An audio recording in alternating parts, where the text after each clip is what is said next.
Well, we're in the book of Genesis, and we're in the 18th session of 24, and we're going to cover chapter 23. We skipped that last time because I wanted to make sure we kept chapter 22 and 24 in juxtaposition to make some points that we did last time. Chapter 23 is really about the death of Sarah, so I just left it for this one. It's a short chapter. Chapter 23, and then 25, 26, and 27. And obviously we're in that portion of the timeline that, after the flood, the call of Abraham and so forth. It's before the monarchy and all of that. So we call it, typically, it's the age of the patriarchs. Abraham, Isaac, Jacob, down through, and his 12 sons, and through Joseph.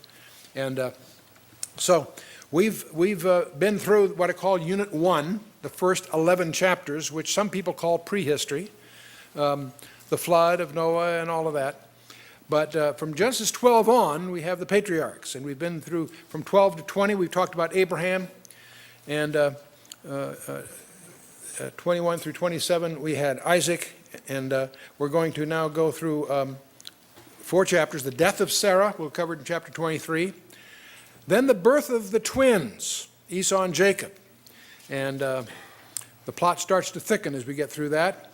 The covenant that we focus so much on in the earlier chapters, chapters 12, 15, and 17. Crucial document, crucial commitment between God and Abraham, the Abrahamic covenant. It's crucial for the world because the world is challenging it. Everything you read about in the paper in the Middle East is the world's challenge to God's covenant to Abraham. But it's also important to each of us individually, because every blessing you and I enjoy, even as Gentiles, derives from the Abrahamic covenant. We need to understand it. And it's confirmed to his offspring in chapter 26. And then chapter 27, we have this bizarre story where the blessing is stolen. And we'll go through it. Well, anyway, Genesis 23, the death of Sarah. In chapter 23, verse 1, follow with me in your own Bibles, if you will. Otherwise, it'll be on the screen. And Sarah was 107 and 20 years old.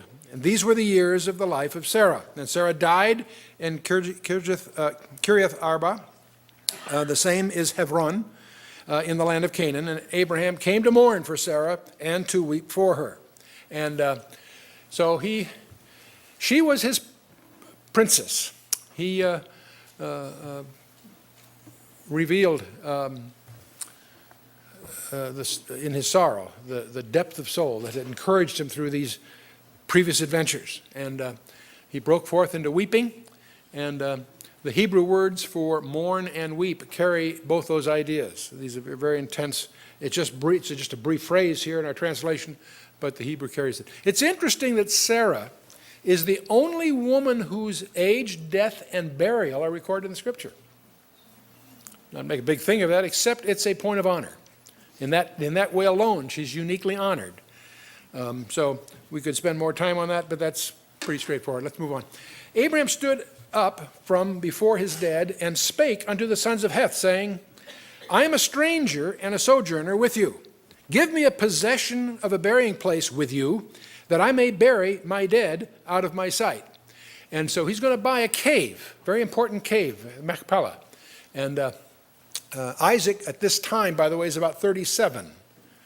I mention that because just last time we talked about him being offered. And many scholars are shocked to really do the math. We always picture him as a little child in being offered on Mount Moriah.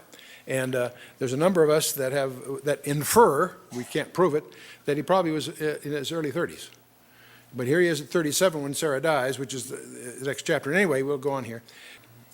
The children of Heth, who owned that land that's around there, Heth answered Abraham, saying unto him, Hear us, my Lord, thou art a mighty prince among us. Indeed he was, by the way. Remember back in chapter 14, with the battle of the 9 kings, that Abraham had under his own organization an army of 318 trained warriors? This isn't just some Bedouin with a few sheep and a tent. He was probably one of the richest men that in the region.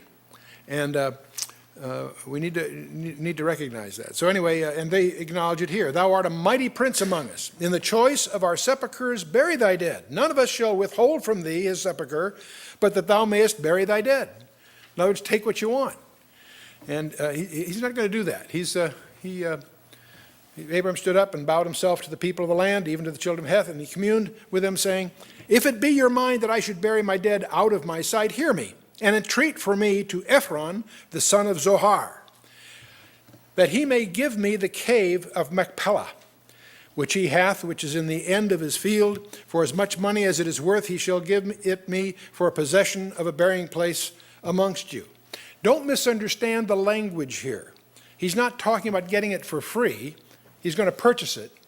You need to understand, it sounds to us in our naivete that it sounds like he's offering it free, and he'll offer it for a reasonable price. You got Bedouin bargaining going on here, okay? So, and Ephron dwelt among the children of Heth, and Ephron the Hittite answered Abraham in the audience of the children of Heth, even all that went in at the gate of a city. Notice, all these things always take place at the gate. When you get to Boaz and Ruth, it's always at the gate. You'll notice that. You need to understand that in those communities, the town council were the guys that sat at the gate. It's the place that the men of authority, in respect of the town, transacted their business. If there was a formal thing to be approved, they would do it at the gate. So when you hear this, you get the picture that when at the gate, you're dealing with the alderman or the city council, if you will. Anyway, he says, "Nay, hear me, nay, my lord, hear me. The field give I thee, and the cave that is therein I give it thee. In the presence of the sons of my people give I it thee. Bury thy dead." And Abraham bowed himself down before the people of the land, and he spake unto Ephron in the audience of the people of the land, saying, "But if thou wilt give it, I pray thee, hear me. I will give thee money for the field. Take it of me, and I will bury my dead there." So Abraham recognizes he's not talking for free. He just wants to name the price. And Ephron answered Abraham, saying unto him, "My lord, hearken unto me. The land is worth 400 shekels of silver. What is that betwixt me and thee? Bury therefore thy dead." Such a deal, And Abraham hearkened unto Ephron, and Abraham weighed to Ephron the silver, which he had named in the audience of the sons of Heth, 400 shekels of silver, current money, with the merchant. And the field of Ephron, which was in Machpelah, which is before Mamre, the field, and the cave which was therein, and all the trees that were in the field, that were in all the borders round about, were made sure.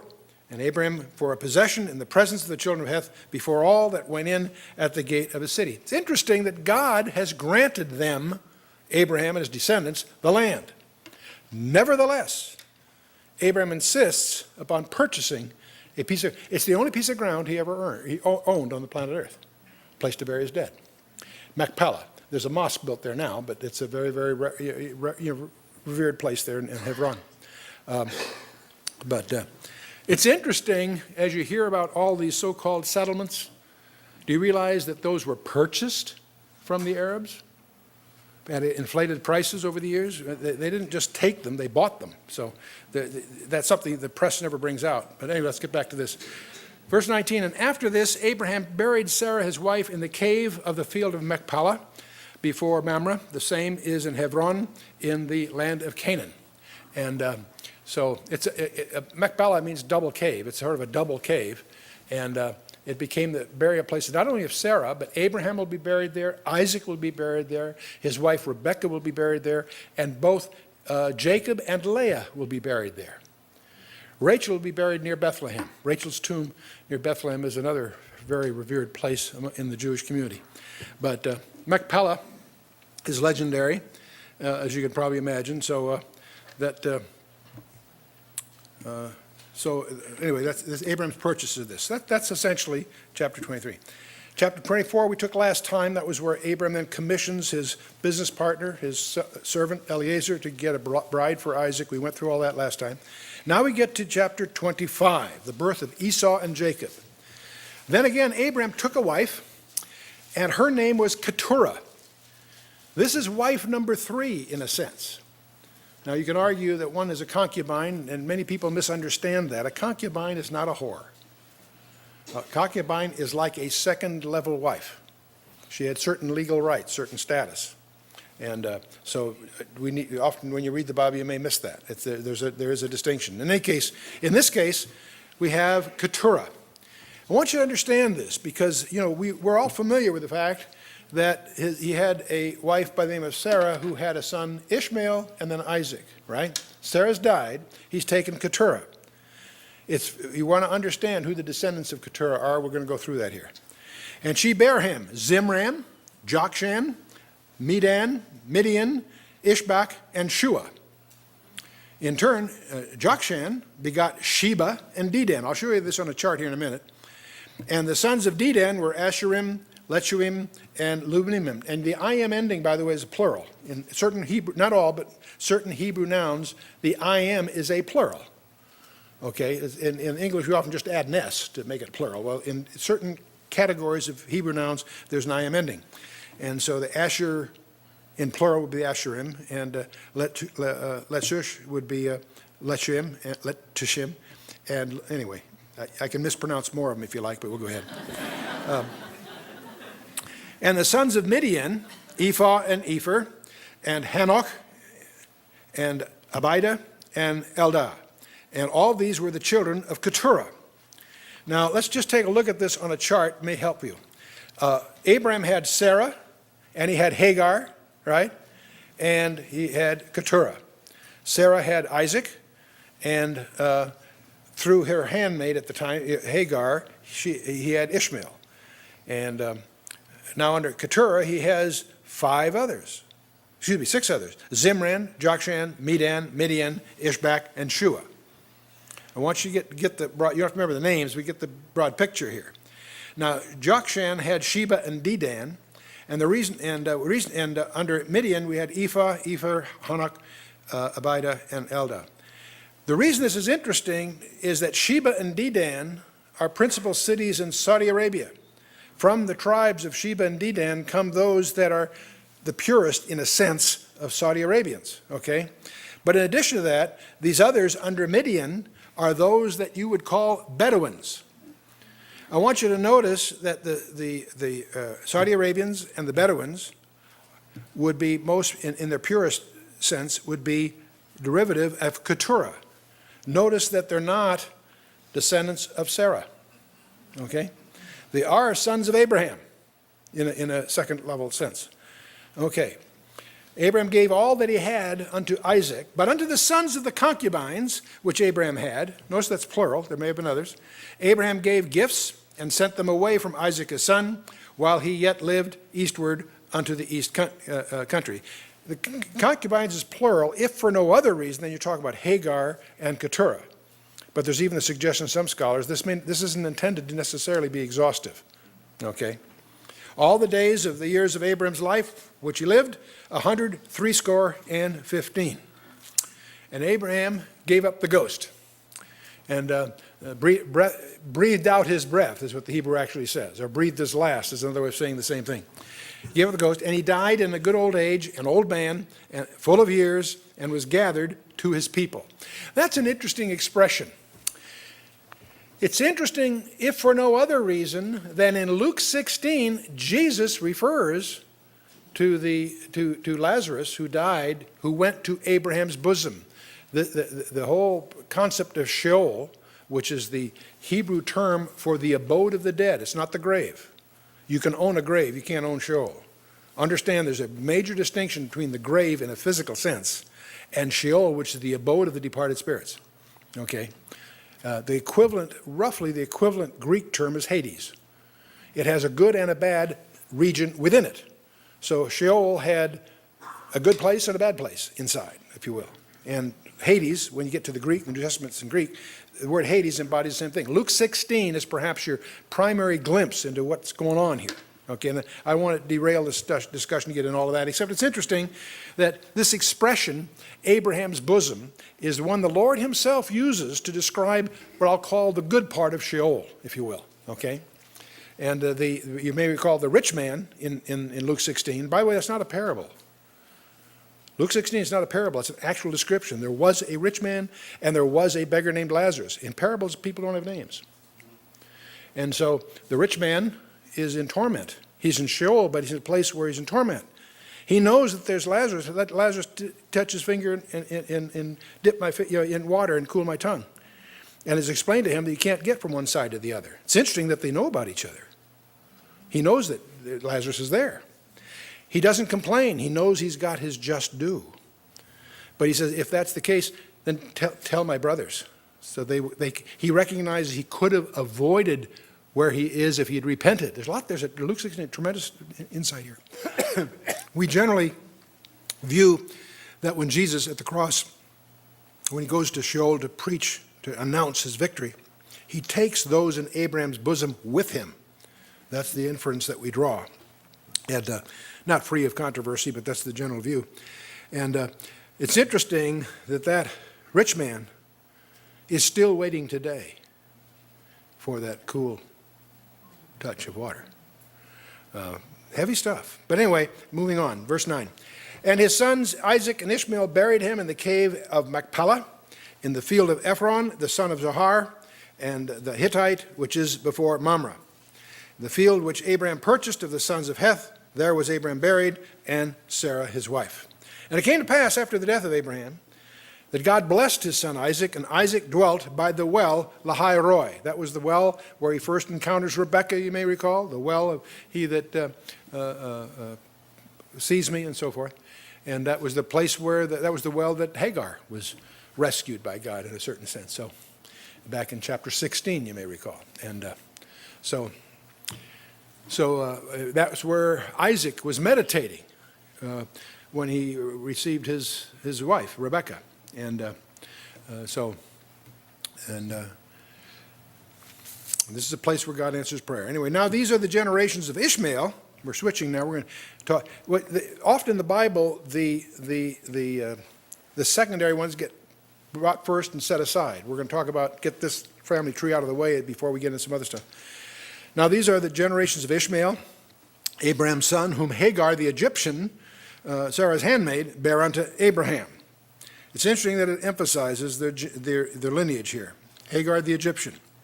And these are the names of the sons of Ishmael, by their names according to the generations, the firstborn of Ishmael. There are 12 of them. Nebajoth and Kedar and Abiel and Mibshem and Mishma and Duma and Massa, Hadar, Tema, Jetur, Naphish, and Kedemah. These are the sons of Ishmael, and these are their names by their towns and by their castles, 12 princes according to their nations. Remember, God promised Abraham he'd be a father of many nations, not just Israel, many nations. So we went through this before. We had Sarah, Hagar, and Keturah. And under Keturah, we had these 6 descendants. Under Ishmael, we've got 12 more. So there's 12 tribes, if you will, spawned, if you will, by Ishmael. And so the point I want to make, we'll come back to this again, but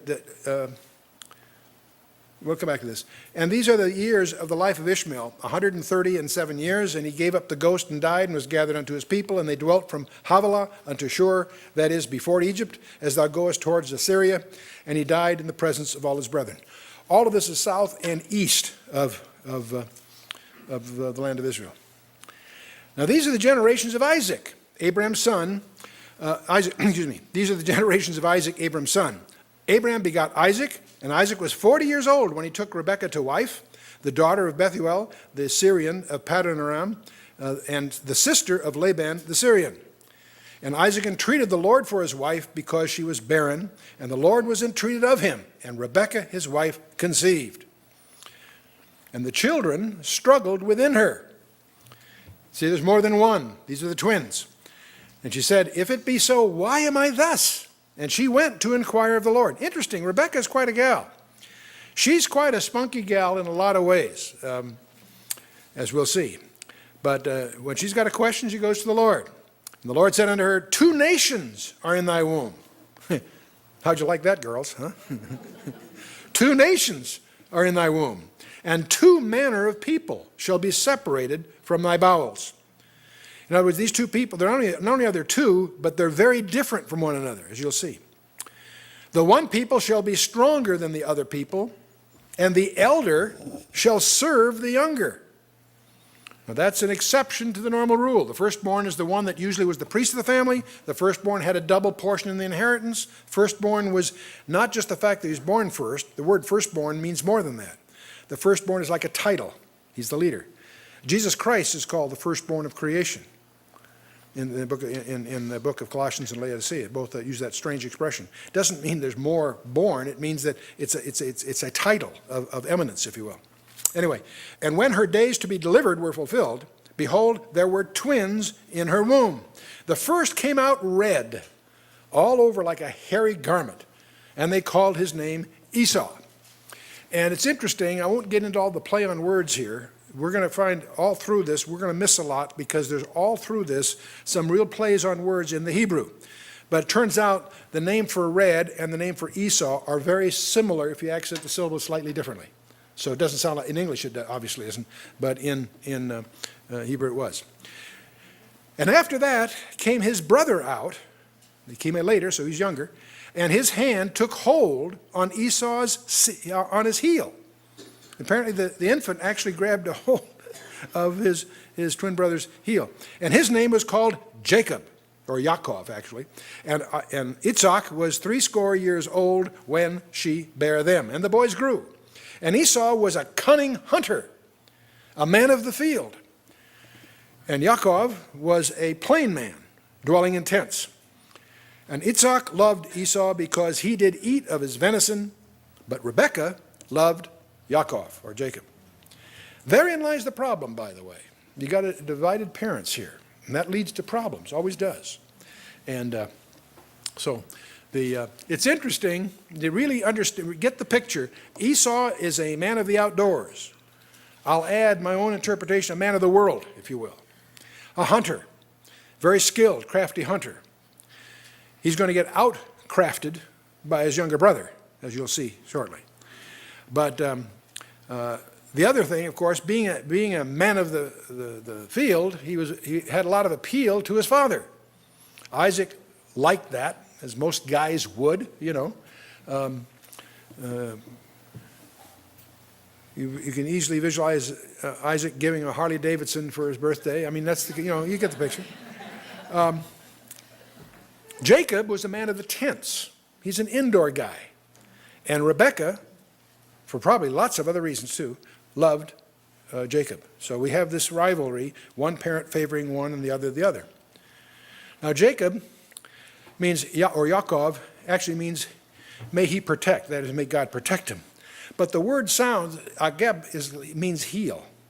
And agab means deceitful, sly, and insidious. So there's 3 different Hebrew words here that are, if you pronounce them softly, a little sloppily, they all mean slightly different things. Yaakov is suggestive of a heel catcher, and that's, of course, why they named him that, because that's what he did when he was born, but you're going to discover the name fits for lots of other reasons. Akab is heel, and Akab is deceitful, sly, insidious, somebody you always want to watch over your shoulder kind of guy. So that's why the word Jacob, or Yaakov, in your Bible probably has a marginal note, one who grabs the heel, or one who trips up.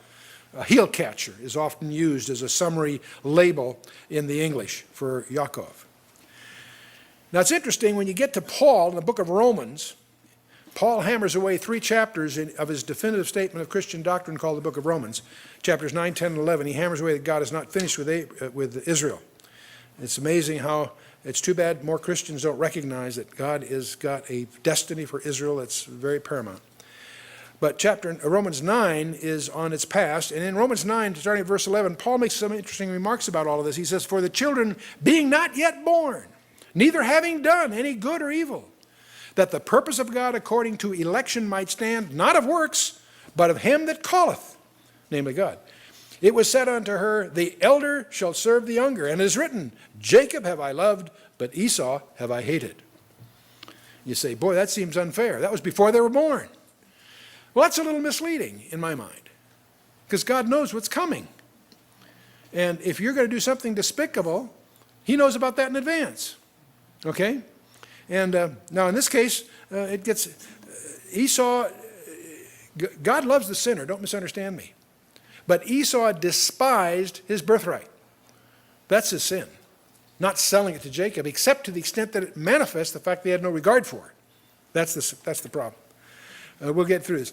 This is not the only time that the firstborns pass by. Remember Seth and Cain. Seth is younger than Cain, but supersedes him. Shem and Japheth. Remember Shem, Ham, and Japheth, the 3 sons of Noah. Isaac and Ishmael. Isaac was younger, but he came second, but he's the one to whom the promise was given. Jacob is favored over Esau, even though Esau is older. Judah and Joseph were both younger than Reuben, who would have been the firstborn, except he did some things he shouldn't have. We'll deal with that when we get there. Moses and Aaron. Aaron was Moses' older brother, yet obviously Moses got the con here, right? And that's in the Navy sense, okay. And David, of course, succeeds. All his brothers were older than he was, right? So interesting. Now, we look through this family tree. We look through Keturah's descendants, which were the Saudi Arabians and the Bedouins. You look under Ishmael, you have all these other tribes. Now, under Isaac, we have two children, Esau and Jacob. Esau the first, then Jacob. The thing you want to recognize, you'll see that Esau will shortly marry daughters, or I should say granddaughters of Ishmael. So you're going to discover that the descendants of Esau and the descendants of Ishmael and the descendants of Keturah in general are going to intermarry. These tribes will intermarry. They don't keep distinct. There is no command for them to do so. There is no person on the planet Earth today that can trace, I don't believe, they can trace his lineage in an unblemished way back to any one of these, because the tribal, over the generations, commingle. You follow me? So I mention that because we often think of the Arabs as Ishmaelites.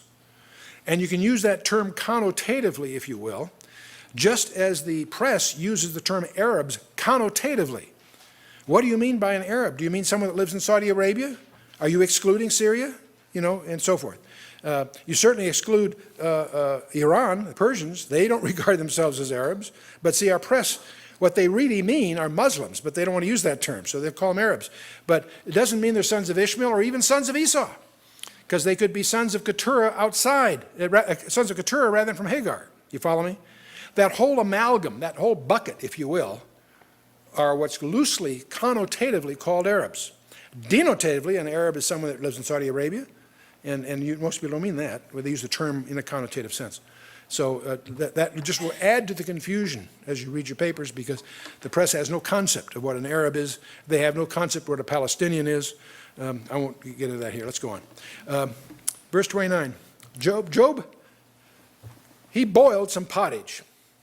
And again, I'll spare you all the play on words through here. But anyway, he boiled some pottage. And Esau came from the field and was faint. He apparently, even though he's a very skilled hunter, had a bad day. He didn't get what he had hoped to get. He's famished. Esau said to Jacob, "Feed me, I pray thee, with some of that red pottage." Now it's interesting that here is Esau, which means red, and he was red-skinned, red hairy and red-skinned, and yet we have red pottage. There's a lot of play on words in the Hebrew. I'll spare you, but you can see how it'll play out here. I pray thee with some of the red pottage, for I am faint. Therefore was his name called Edom. See, Esau is his name, but his descendants are called Edomites. The region he settles is called Edom, which means red. It comes from the fact that he was red, but it also links back to this transaction that he indulges with his younger brother. Jacob said, "Sell me this day thy birthright." See, I would argue that Jacob is the more clever hunter.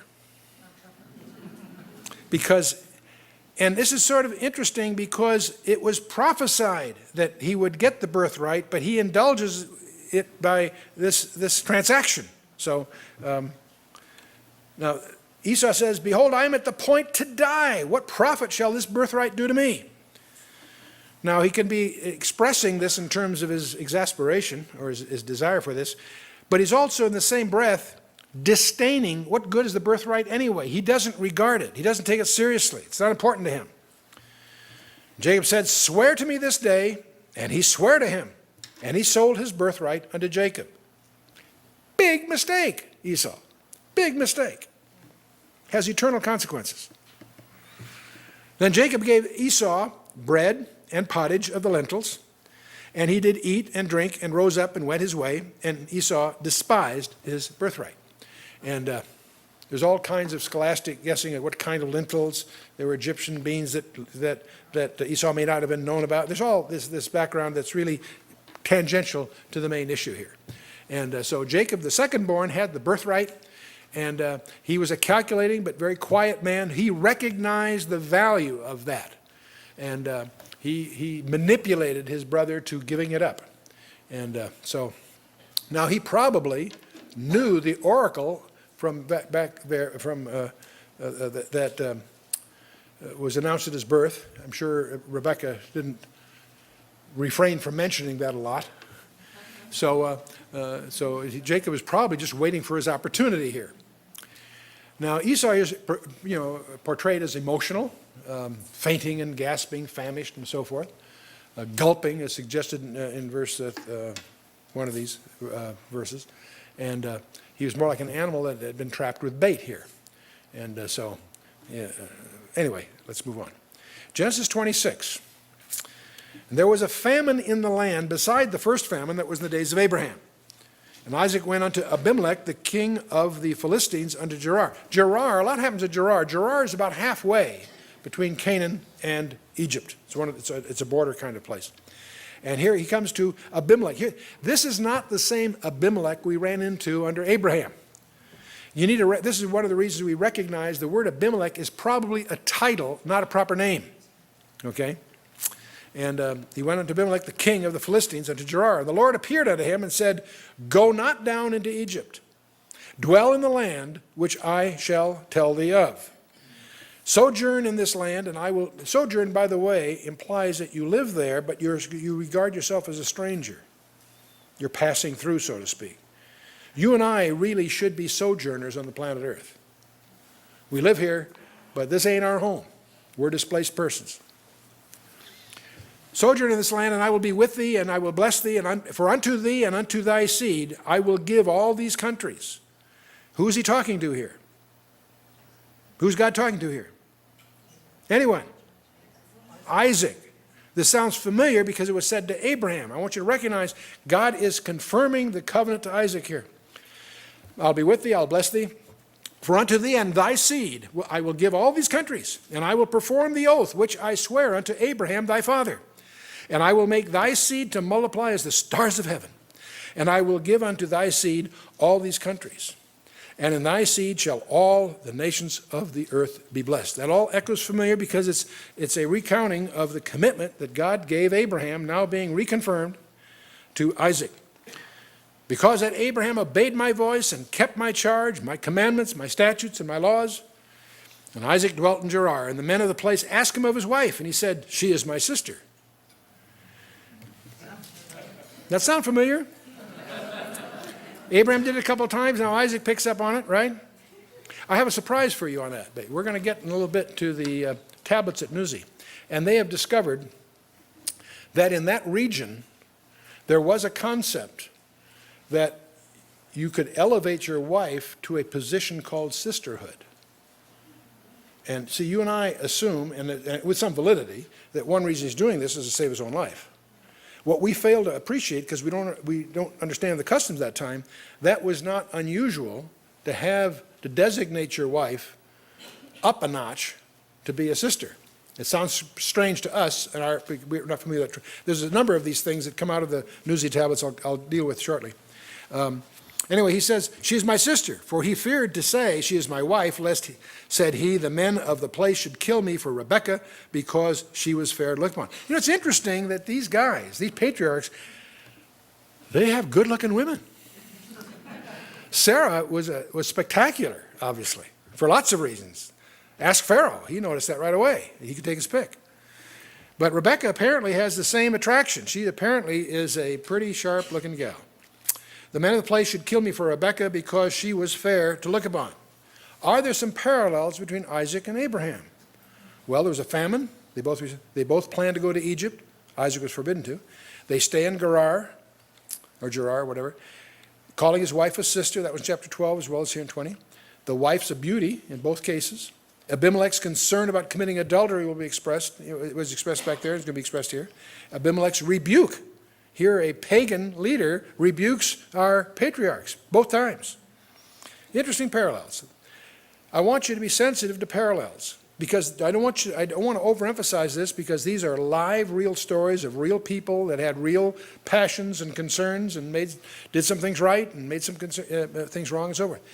At the same time as you go through, the more you read your Bible, the more you'll discover, and you need to discover, you can't get this from notes or my telling you, you have to discover it for yourself, but you'll discover again and again and again, there's very unusual parallels between the actual narrative and some larger truth, either involving nations or the a much more global thing. So just be tuned to that, and we'll point out a few as you go to whet your appetite for that. But let's go on. Chapter 26, verse 8.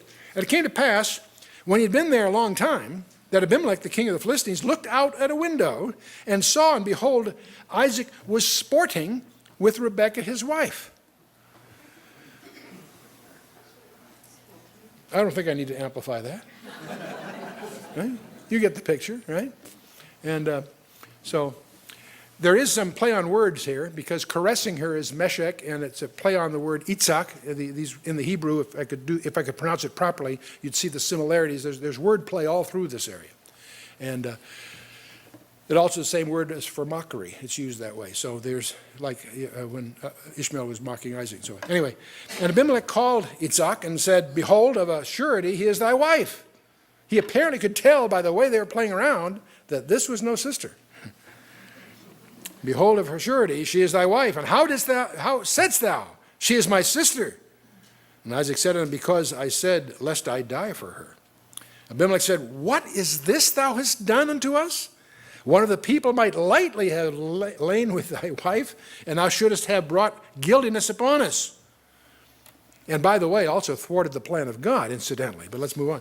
And Abimelech charged all his people, saying, he that toucheth this man or his wife shall surely be put to death. So Abimelech explained it more clearly to his people. Then Isaac sowed in that land and received that same year 100-fold. Wow. And the Lord blessed him. So the Lord blesses Isaac, and the man waxed great and went forward and grew until he became very great. For he had possessions of flocks and possessions of herds and a great store of servants. And the Philistines envied him. For all the wells which his father's servants had digged in the days of Abraham his father, the Philistines had stopped them and filled them with earth. So the Philistines had plugged these wells.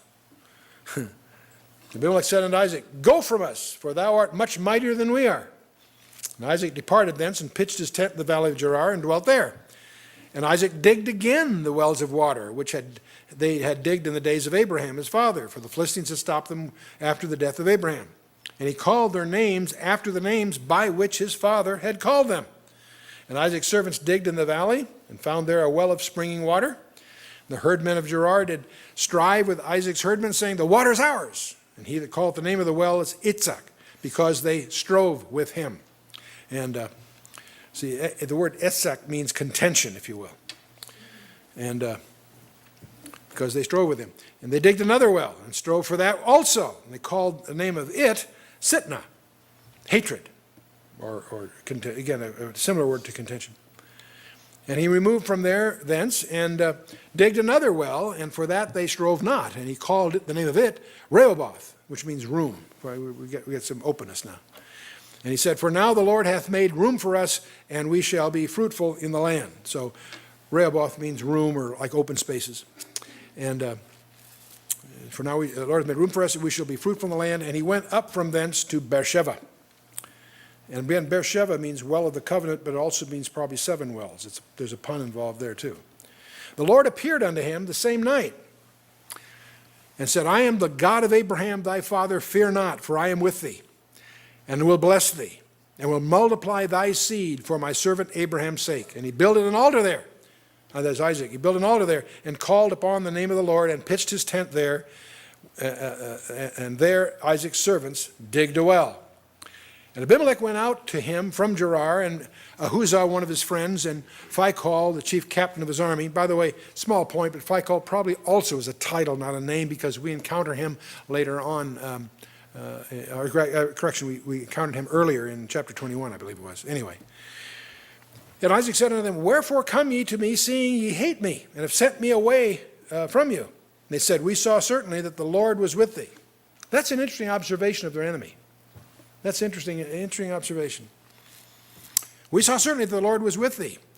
And we said, let there be now an oath between us, even betwixt us and thee, and let us make a covenant with thee. And that thou wilt do us no hurt, as we have not touched thee, and as we have done unto thee nothing but good, and have sent thee away in peace. Thou art now the blessed of the Lord. And he made them a feast, and they did eat and drink. And they rose up betimes in the morning, and sware to one to another, and Isaac sent them away, and they parted from him in peace. And it came to pass the same day, that Isaac's servants came and told him concerning the well which they had digged, and said unto him, We have found water. And he called it Sheba. Therefore the name of the city is Beersheba unto this day. And Esau was 40 years old when he took to wife Judith, the daughter of Beeri the Hittite, and Bashemoth, the daughter of Elon the Hittite, which were a grief of mind unto Isaac and to Rebekah. Esau was not supposed to, having a Canaanite, marrying a Canaanite was forbidden when you get to the Torah. Now the Torah is later, that's under Moses, but my point is he is doing something here, probably deliberately offending his parents. And he was, it certainly declares how unfit Esau was for God's blessing, rebellious by nature. And so he's going to also marry a third wife in chapter 28, but let's move on. These daughters, these Canaanite daughters of Esau were a grief of mind into Isaac and Rebekah. They are tying his offspring to Ishmael, in effect. So now we're chapter 27. We get this famous story of the stolen blessing. It came to pass when Isaac was old, and his eyes were dim, so that he could not see. Understand, Isaac is blind, virtually. He called Esau, his eldest son, and said unto him, My son, he said unto him, Behold, here I am. He said, Behold now, I am old, and I know not the day of my death.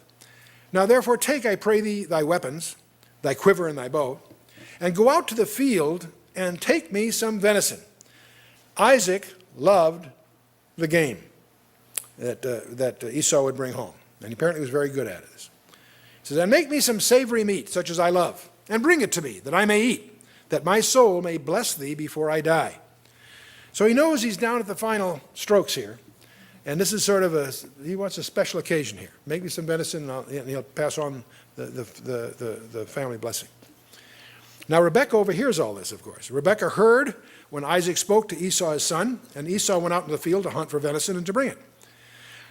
Rebekah is quite a gal, by the way. She's a spunky gal. So she spake unto Jacob her son, saying, Behold, I heard thy father speak unto Esau thy brother, saying, Bring me venison, and make me savory meat, that I may eat and bless thee before the Lord before my death. Now therefore, my son, obey my voice according to that which I command thee. Well, there's a good Jewish mother. She's got it all in control here. I almost hear Naomi and Ruth saying the same thing, coaching Ruth, but this is a little more aggressive here. Go now to the flock, and fetch me from thence 2 good kids of goats, and I will make them savory meat for thy father, such as he loves. And thou shalt bring it to thy father, that he may eat, and that he may bless thee before his death. Jacob said to Rebekah's father, Behold, Esau my brother is a hairy man, and I am a smooth man. My father peradventure will feel me, and I shall seem to him as a deceiver, and I shall bring a curse upon me, not a blessing. Smart kid. Mother said unto him, Upon me be thy curse, my son. Only obey my voice, and go fetch me them. This is one of those cases where she's trying to help God. That's always a mistake. God doesn't need our help, God will do it his way. She knew that the destiny was for Isaac to have the blessing. For Jacob to have Isaac's blessing. But she's in here trying to manipulate the things that she understands God's going to eventually want, presumably. Anyway, so she's coaching him. Go fetch them. And he went and he fetched, and he brought them to his mother, and his mother made savory meat such as his father loved. Rebekah took a goodly raiment of her eldest son Esau, which were with her in the house, and put them on Jacob, her younger son. So the mother gets the best clothes of Esau, his own wardrobe. She's not quite through yet. And she put the skins of the kids of goats upon his hands and upon the smooth of his neck. And she gave the savory meat and the bread, which she had prepared, into the hand of her son Jacob. And so he came unto his father and said, My father? He said, Here I am, my son. here I am, who art thou, my son? And Jacob said unto his father, I am Esau, thy firstborn, and I have done according as thou biddest me. Arise, I pray thee, sit and eat of my venison, that thy soul may bless me. Isaac said unto his son, how is it that thou hast found it so quickly, my son? Sounds like he's a little suspicious here.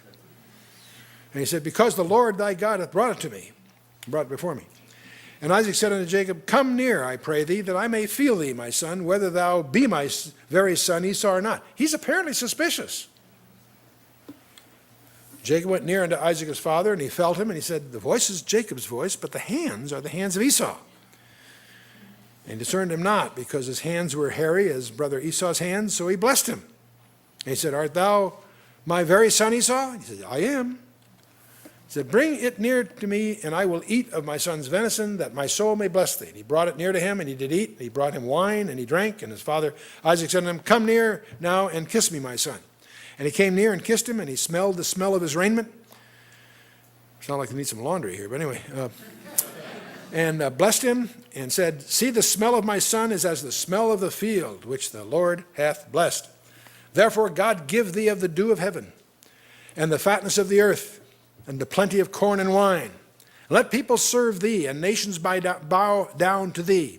Be Lord over thy brethren, and let thy mother's sons bow down to thee. Cursed be everyone that curseth thee, and blessed be he that blesseth thee.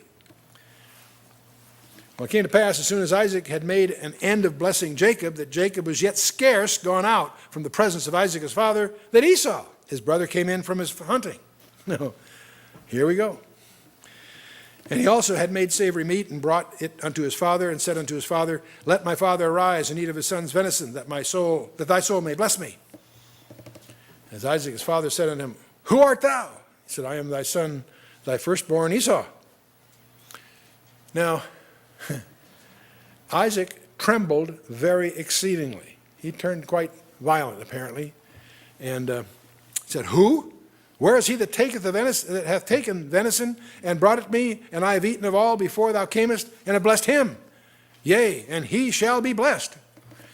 Isaac is probably pretty shook at this point, because he realizes, obviously, he's been tricked. But he also realizes that the result is what God had predicted.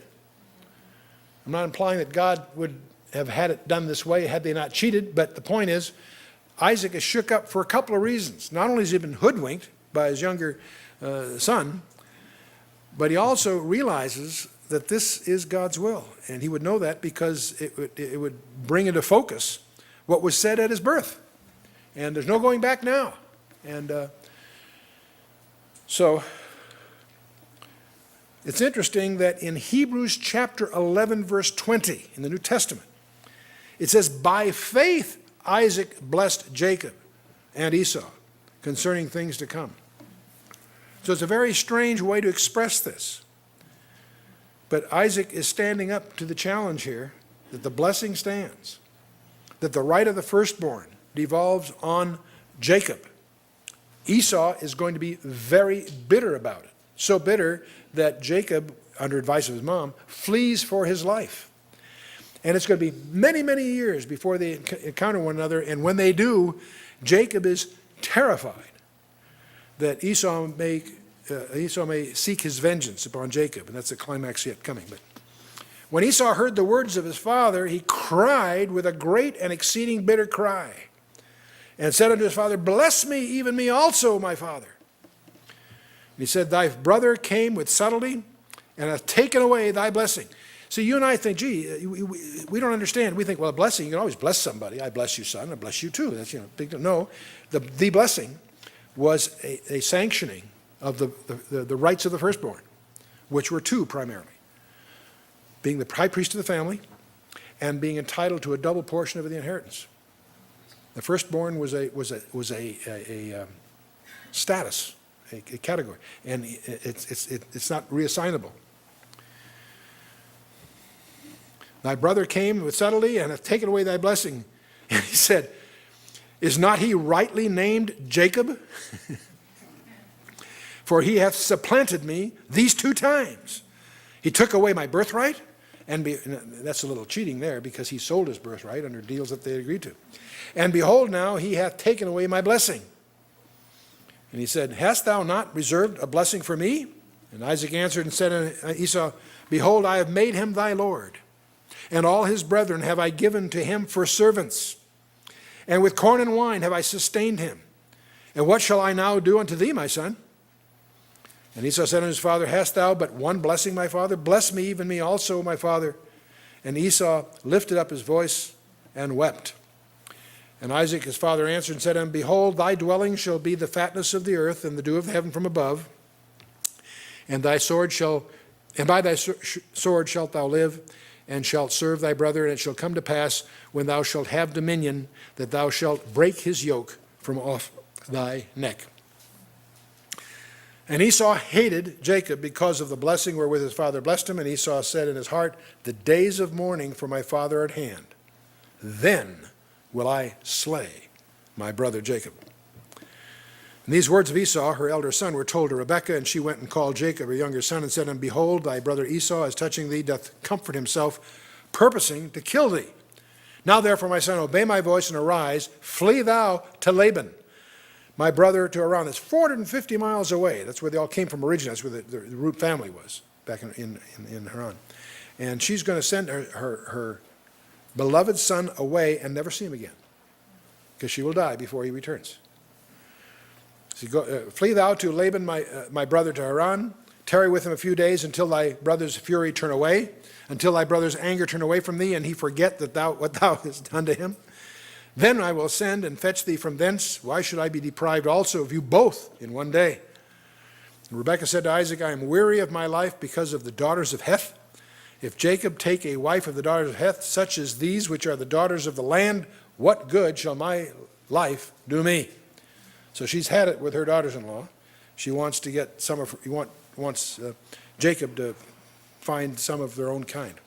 A couple of summary things. It's interesting as we reflect on all of this, all the participants were at fault.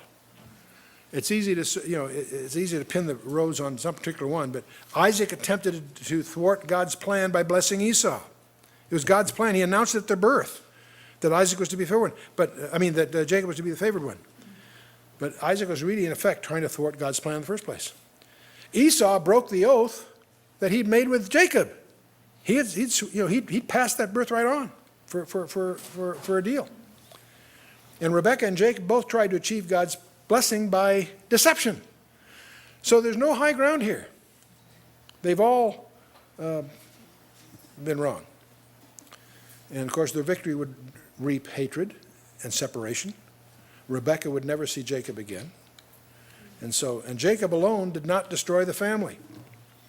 Parental preference did. The roots of this are in Isaac's and Rebekah's lap, if you will. Now, there are many lessons here. We could spend a lot of time gleaning all kinds of lessons here. Parental favoritism, of course, which tore the family apart. We've emphasized that already. The spiritual insensitivity of both Isaac as well as Esau. Isaac is to blame here in part two. Reliance on the senses rather than spiritual discernment. Isaac loved his venison, right? And Esau brought it, so that made them, they bonded. And of course, the whole issue of deception. Jacob's only hesitancy was the fear that he would be cursed instead of blessed. Fear of being, he wasn't repentant, he was fear of getting caught. He's going to later learn that blessings are given by God, not gained by deceit. That's the lesson that's going to be unfolding as we go forward. Now, as you get into any Bible study, but especially these portions of Genesis, you'll discover there are many levels of understanding. There is the narrative itself, and it's fascinating to get into the archaeology. They're real people, and it really happened. These are real places, fine. But there's also, you'll discover some spiritual elements. So you can look at this historically, archaeologically, getting into the books and finding out where they've discovered this, that, and the other thing. There's also theological stuff. There's all kinds of doctrinal issues here, where blessings come from and what God's plan is and so forth. And there's also comparative aspects. You can compare this with passages in the New Testament. You'll see all kinds of parallels. I'll show you a few of those before we're through. But perhaps the deepest one, which is different than all the previous three, is devotional. Just immerse into the story and see what God tells you. And recognize that as you go through life, you'll read this story many times as you're going through your Bible. And I'm going to predict, more often than not, when you go through the story, you'll see something you didn't realize before, some relationship, some nuance, some aspect. And God will use that to communicate with you. So your first level of devotional would be just to observe what's there. Who did what to whom, when, and where. Think it through. Then you ask the question, why? What are the primary implications of what's going on? And then the application, you finally want to ask the so what question. Okay, so what? What's the story got to do with me? Now, here. So I'm going to suggest your observation, interpretation, and application is an approach as you immerse yourself into the Word of God. And so we've gone from through Isaac here. We're obviously now into the whole story of Jacob. So we're going to be dealing with that in the next session. We'll talk about Jacob at Bethel, what happens, the strange things happened there. We'll talk about Leah and Rachel and that bizarre symphony that goes on there. And then the sons of Jacob, where the 12 tribes come from. And then finally, Jacob has to flee. His conniving, he's got a conniving uncle by the name of Laban that we'll talk about. So let's stand for a closing word of prayer, a quick stretch.